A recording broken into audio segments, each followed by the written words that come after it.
Hey, what's happening, y'all? This Heater. Living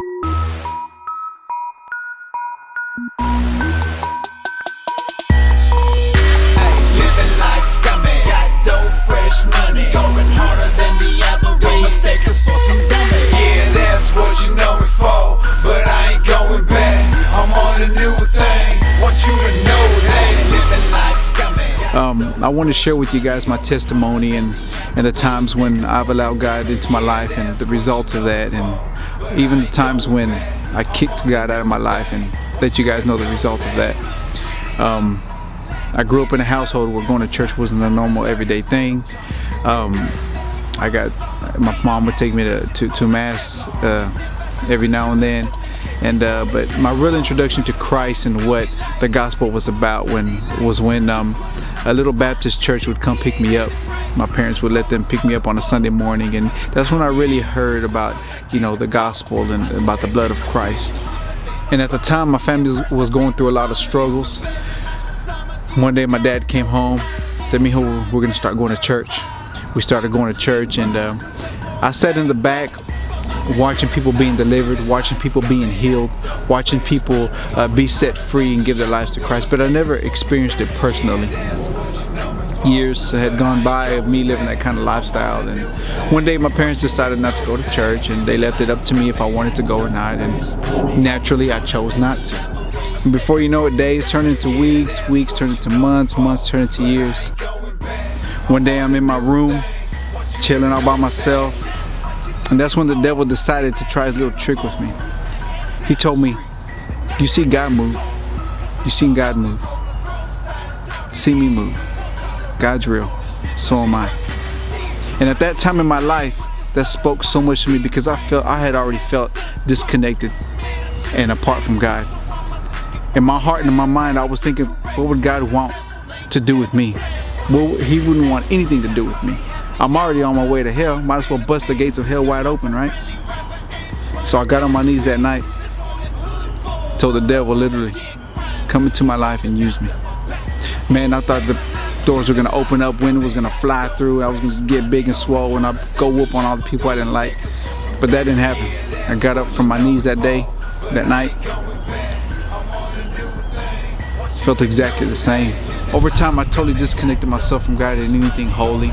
I literally began to search for the dark side, look into the dark side, hanging out with witches, doing tarot cards, smoking, drinking, snorting cocaine, sniffing paint, anything that would bring me joy, anything that would just take me off into a different place, mentally and even spiritually at times.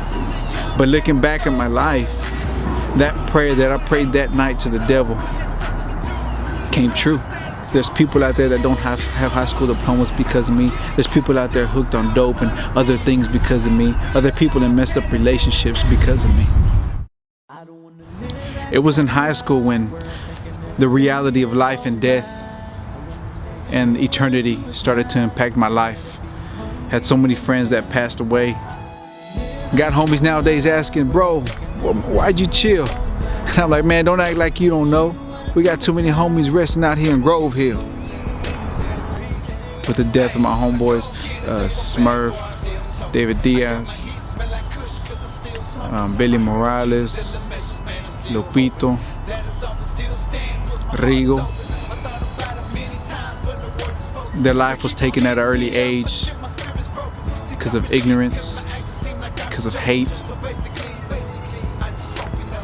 Those funerals really impacted my life because as I'm sitting there with my friend laying in a casket, me knowing the truth inside, but didn't have the boldness or didn't have the passion to share it with anybody, was starting to impact my life.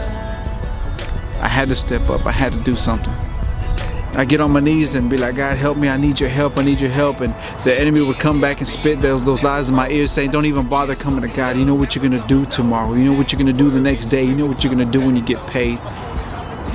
So I'd get up from my knees and be like, "He's right. There's no point in me praying." But little did I know that those prayers I was praying that night, God was listening to them because I meant them with my heart. He began to fix certain situations in my life to where I was getting surrounded by people who were filled with the Word, who were filled with love, who were filled with a passion on watching me grow spiritually. You know, I grew up knowing of a God that was ready to toss me into hell for any little bitty thing. That's why I rebelled so hard when I slipped up that much, because I thought if I slipped up this much, He really don't want nothing to do with me.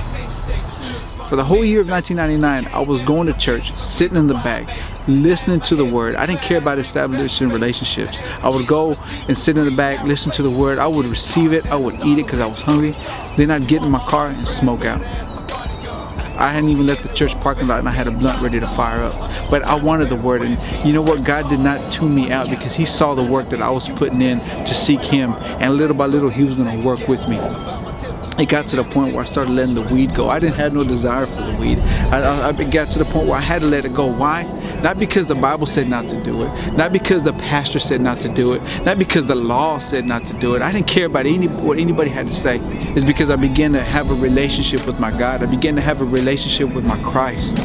You begin to draw so much closer. You begin to draw so close to Him and desire more of Him and what it is that He has to offer for your life, and you want to show Him you love Him. And it gets to the point where no one has to tell you to stop smoking. No one has to tell you to stop looking at pornography. No one has to tell you to stop doing this and doing that, because you want to do it on your own, because it's separating, because you know it's keeping you, you feel that's keeping you away from God, and you do anything to stop that and just to draw closer. See, my rap had got started when somebody gave me a Christian rap CD, and I wasn't going to buy that stuff. You know, someone gave it to me, so I popped it in the CD player. And the words he was speaking were truth, and they were penetrating my soul. They were ministering to me, and that's when I heard God say, hey, that's what I want you to do. Now, me physically, I didn't want to do that because I had other plans lined up with other people who are doing major things now. And when God told me that, I said, no, what you need me for? And what He told me that day is what I want to share with you. He told me, He says, look, there's people that are going to miss hell and enter into my glory because you were obedient, not because he was. See, we all have a circle of influence. You know what I'm saying? Yeah, you know, I represent that world rocker. And it doesn't necessarily mean to go out into other nations, even though those are my plans. But if those aren't your plans, we all have a little world of influence that we need to rock for Christ. We need to rock that little world. See, there's people that'll never listen to me. They will never hear what I have to say, but they'll listen to what you have to say. They need to hear it from you. They need to hear your experience with God. So I challenge you to take up that calling and to take up that cross